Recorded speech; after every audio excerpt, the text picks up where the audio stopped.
Assalamualaikum warahmatullahi wabarakatuh. Baik, di sini saya Riki Uhi Pratama dengan NIM C1F018022 Prodi Ekonomi Islam. Di sini saya ingin mempresentasikan hasil tugas saya, yaitu tugas akuntansi syariah.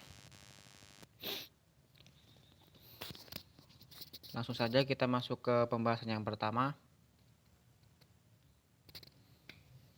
Pembahasan yang pertama yaitu konsep memelihara harta kekayaan.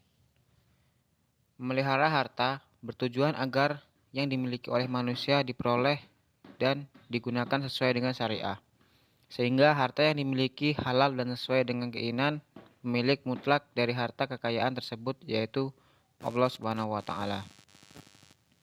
Islam menganjurkan manusia untuk bekerja atau berniaga dan menghindari kegiatan meminta-minta dalam mencari harta kekayaan. Manusia memerlukan harta kekayaan sebagai alat untuk memenuhi kebutuhan hidup sehari-hari, termasuk memenuhi sebagai perintah Allah seperti infak, zakat, pergi haji, perang, atau jihad, dan sebagainya. Yang kedua, memperoleh dan menggunakan harta dalam syariah.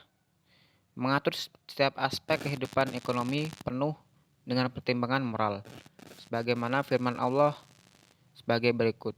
Dan carilah pada apa yang telah dianugerahkan Allah kepadamu kebahagiaan negeri akhirat, dan janganlah kamu melupakan bahagiamu dari kenikmatan duniawi, dan berbuat baiklah kepada orang lain sebagaimana Allah telah berbuat baik padamu, dan janganlah kamu berbuat kerusakan di muka bumi.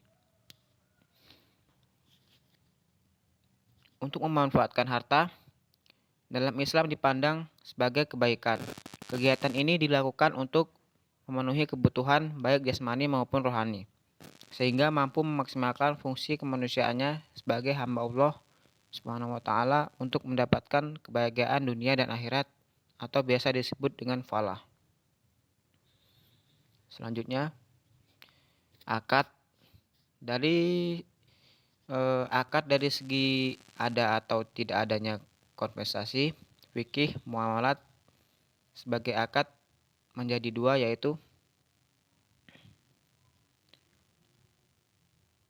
pertama, akad tabaru, gratuitius, kontak, atau perjanjian yang merupakan transaksi yang tidak ditujukan untuk memperoleh laba, transaksi nirlaba. Tujuan dari transaksi ini adalah tolong-menolong dalam rangka membuat kebaikan. Yang kedua, akad tijarah kompensasional kontak, merupakan akad yang ditunjukkan untuk memperoleh keuntungan. Berikutnya, transaksi yang dilarang. Sebagiannya yaitu yang pertama riba, yang kedua penipuan, yang ketiga judi, yang keempat gharar, dan yang kelima suap, dan masih banyak lagi. Riba dan jenis riba. Riba berasal dari bahasa Arab yang berarti tambahan, al-ziyadah, berkembang, an-nuwuh, meningkat, al-irtifah, dan membesar, al-ulu. Imam Syarhi mendefinisikan riba sebagai tambahan yang diisyaratkan dalam transaksi bisnis tanpa adanya padanan atau iwat yang dibenarkan syariah atas penambahan tersebut. Setiap penambahan yang diambil tanpa adanya suatu penyimbangan atau pengganti yang dibenarkan syariah adalah riba. Jenis-jenis riba yaitu ada 4. Yang pertama, riba qard, yang kedua riba jahiliyah, yang ketiga riba fadl, yang kelima riba nasy'ah. Berikutnya, jenis instrumen keuangan syariah. Di sini saya mengambil beberapa dari instrumen keuangan syariah.